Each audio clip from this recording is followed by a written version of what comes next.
Have you ever walked into a room and realized that no one noticed you were there? Not because they were ignoring you on purpose, but because somehow you just didn't register in their awareness at all. Now imagine this: someone actively dislikes you. They remember your name, they have opinions about you, they react when you speak. Which scenario feels worse? If you answered that invisibility cuts deeper, you're not alone. And today we're going to explore why being unseen hurts in a way that even hostility doesn't. Because the answer reveals something profound about what it means to exist as a conscious being in a social world. Welcome to another journey through the hidden architecture of human experience. Let's begin. The terror of non-existence. To understand why invisibility hurts so profoundly, we need to go back to the very beginning of how we learn that we exist at all. Picture an infant. A baby doesn't start life with a fully formed sense of self. They learn they're real through a process philosophers call recognition. The baby cries, and a caregiver responds. The baby reaches out, and someone reaches back. The baby smiles, and a face smiles in return. Through thousands of these tiny exchanges, the infant constructs a revolutionary understanding. I exist. I have agency. My presence in the world creates effects. This isn't just a childhood phase we grow out of. Throughout our entire lives, our sense of being real is partially maintained through other people's awareness of us.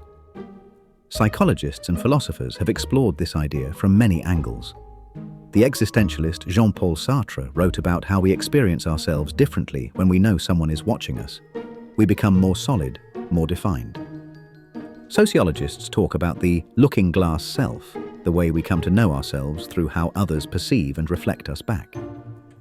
Here's the unsettling truth. We don't exist only in our own minds.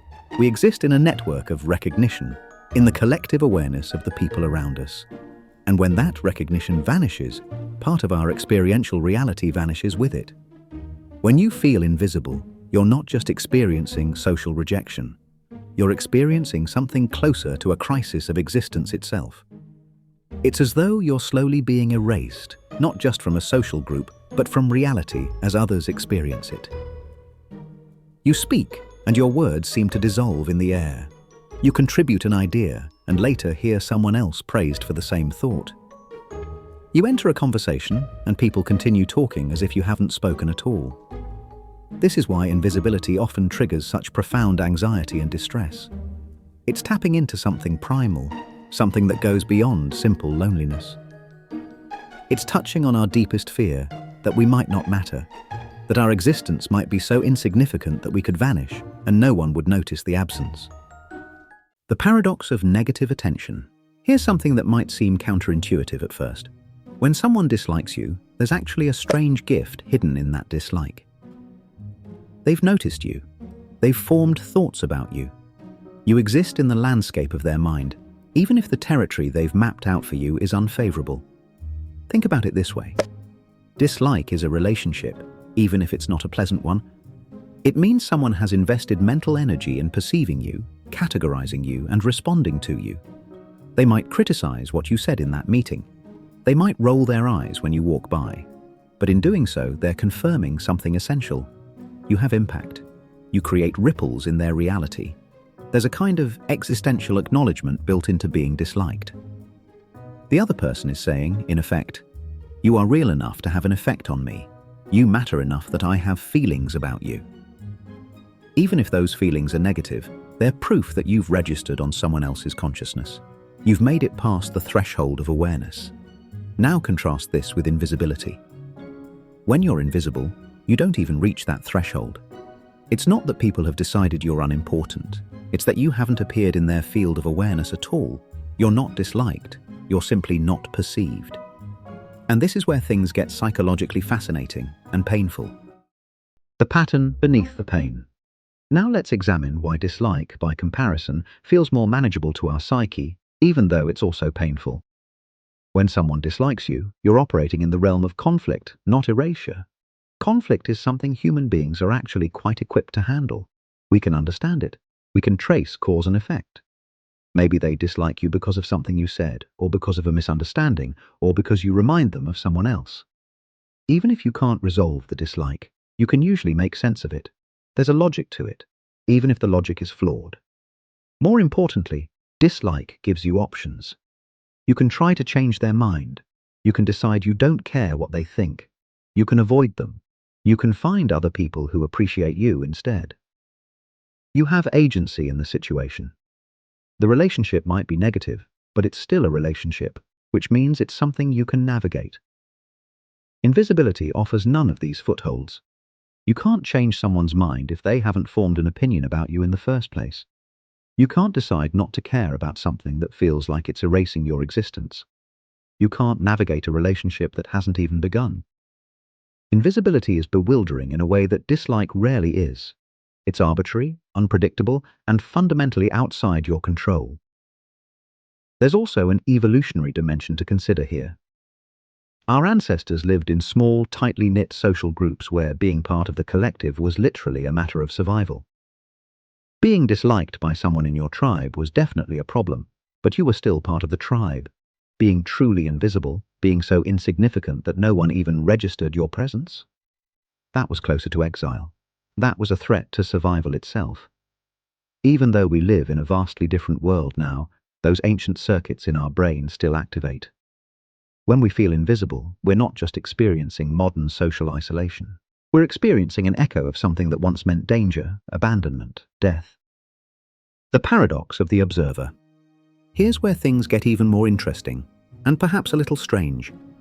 There's a paradox at the heart of feeling invisible that reveals something profound about consciousness itself. When you feel invisible, you're simultaneously experiencing two contradictory states. On one hand, you feel like you don't exist in other people's awareness. On the other hand, you're hyper-aware of your own existence. You're watching yourself not being seen. You're conscious of the absence of recognition. In a way, you're both there and not there at the same time. This creates a kind of psychological vertigo. Your internal experience tells you that you're real, vivid, present. But your external experience tells you that you're not registering in anyone else's reality. These two truths can't easily coexist, and the tension between them is part of what makes invisibility so disorienting and painful. It's almost like being a ghost in your own life. You can see and hear everything. You're having thoughts and feelings with full intensity. But no one else seems to perceive the consciousness that you know with absolute certainty is there. Philosophers have long puzzled over the relationship between subjective experience and objective reality. When you feel invisible, you're living that puzzle. You're experiencing the strange disconnect between how intensely real you are to yourself and how absent you appear to be in the perceptions of others. So what do we do with this understanding? If invisibility hurts because it threatens our sense of existence itself, how do we respond when we find ourselves in that painful state? First, recognizing what's actually happening can help. When you understand that the pain of invisibility isn't a personal weakness, but a fundamental response to a threat to your social existence, you can be gentler with yourself. The hurt makes sense. It's not irrational or oversensitive. It's your psyche responding to something that genuinely matters. Second, it helps to remember that invisibility is often contextual. You might feel unseen in one environment while being very visible in another. The people who don't perceive you aren't necessarily making a judgment about your worth. Sometimes it's about social dynamics, group hierarchies, or simply who happens to be paying attention in a given moment. You haven't stopped existing just because you're not being perceived in this particular context. Third, and perhaps most importantly, there are ways to create your own sense of existence that are less dependent on constant external recognition. This doesn't mean we can ever be completely independent of others' awareness. We're social beings, and that's not a flaw. But we can find people and spaces where we are seen, where recognition flows more naturally. We can create things that leave traces in the world. We can build our internal sense of being real through self-reflection, creative expression, and meaningful action. And finally, understanding this dynamic can make us more conscious of how we perceive others. How often do we render people invisible without realizing it? How often do we fail to notice someone's presence, to acknowledge their contribution, to recognize their existence? When we understand how profoundly painful invisibility can be, we might become more intentional about offering the gift of recognition to others. Because that's what visibility really is, a gift. The simple act of noticing someone, of acknowledging that they're there, of treating their existence as real and meaningful. It costs us almost nothing, and yet it's one of the most valuable things we can offer another conscious being. In the end, the pain of invisibility teaches us something essential about what it means to be human. We exist not just in isolation, but in connection. We become real through being perceived, and we have the power to help each other feel real, one moment of genuine recognition at a time. Thanks for exploring this with me. Until next time, keep questioning, keep wondering, and keep seeing the unseen. Subscribe for more explorations into the hidden patterns of consciousness and existence.